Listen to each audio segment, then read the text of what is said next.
In this exercise, I'm going to provide a detailed analysis of what's going on with the radius and threshold options inside the Unsharp Mask dialog box. This is one case where it really pays to know what's going on under the hood. That way you'll get more effective results out of Unsharp Mask. So in addition to this macro butterfly.jpg image here, I've gone ahead and created a stripped down version of the image called simplify.jpg, also found inside the 15 sharpen folder. And in this case, I've gone ahead and distilled the image down into just a few interacting colors here. That provides us with some very obvious edges inside the image that the radius value can glom onto. Notice also, if I zoom in on this image, that I've added a synthetic paper texture here. Using a couple of filters, we'll see how that works in a future chapter. And that will allow us to examine what's going on with threshold. So I'm going to go up to the filter menu, choose the sharpen command, and choose Unsharp Mask, or press Shift F5 if you load a D keys. And what I want to do is move my dialog box over a little bit and click on this back portion of the wing right here in order to center it inside the in-dialog box preview, just so we can see what we're doing. I'll raise the amount value to 250%, which is half of your maximum value inside this dialog box. You can take it as high as 500. And then I'll tab down to the radius value.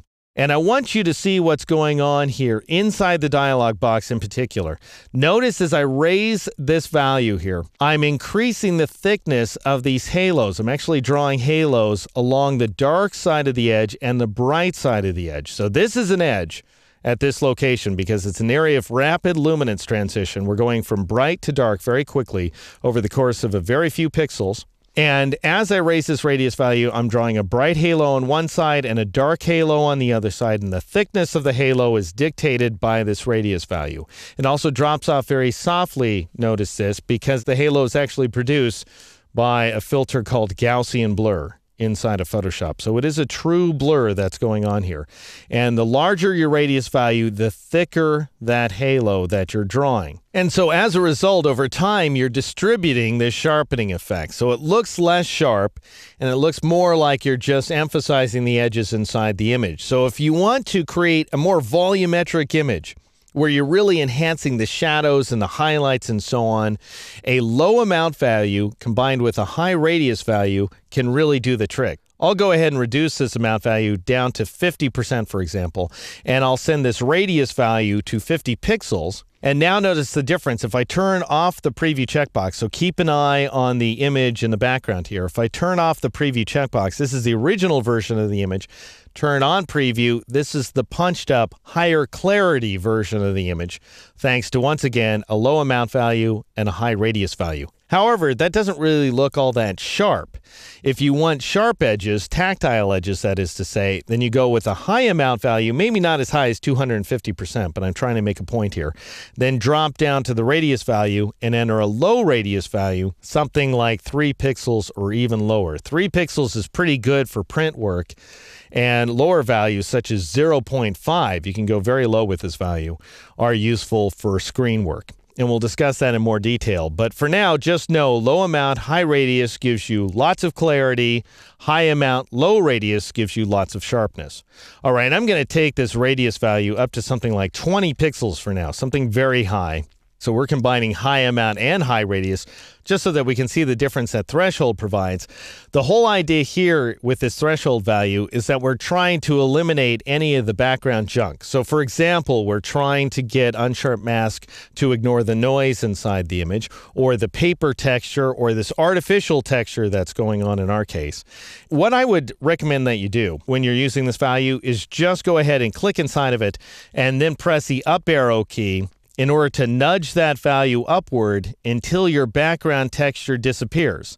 Now, if you're trying to emit noise, you're trying to make sure that you don't sharpen noise inside of an image, then you want to keep this threshold value very low, something like 1 to 3 levels. And this is luminance levels between neighboring pixels. Recall from the previous chapter that you've got 256 luminance levels in all, 0 for black, 255 for white.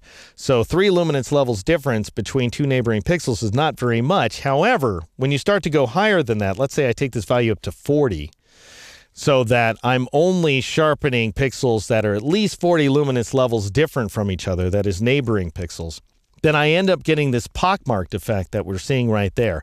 And I'll go ahead and click in the animal's head so that we can see that some pixels are all of a sudden getting sharpened and neighboring pixels are not getting sharpened.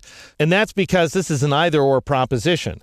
Either two neighboring pixels are less than 40 luminous levels different from each other and they don't get sharpened, or they're 40 or more luminous levels different from each other and they do get sharpened, and there's no variance in between. So all of a sudden, out of the blue, you'll have a pixel that'll get sharpened, and that makes for pockmarks. Never use this option in order to omit sharpening details in somebody's face, because when you're working with portrait shots, high threshold settings actually make the effect that much worse. So watch out for that. Anyway, for most of my work, I keep the threshold value set to 0. But as I say, if you want to avoid noise, then you can raise this value to something between 1 and 3. So go ahead and experiment with that. Now, after everything I've told you here, there's one big question mark I would have if I were looking at this detail of this bug's head right here. The question I would have is, okay, Deke, so we're drawing light halos on the light side of an edge, and we're drawing dark halos on the dark side of the edge. Why in the world do we have blue halos inside of this bug's head? And I'll explain what's going on there and the solution to this problem in the next exercise.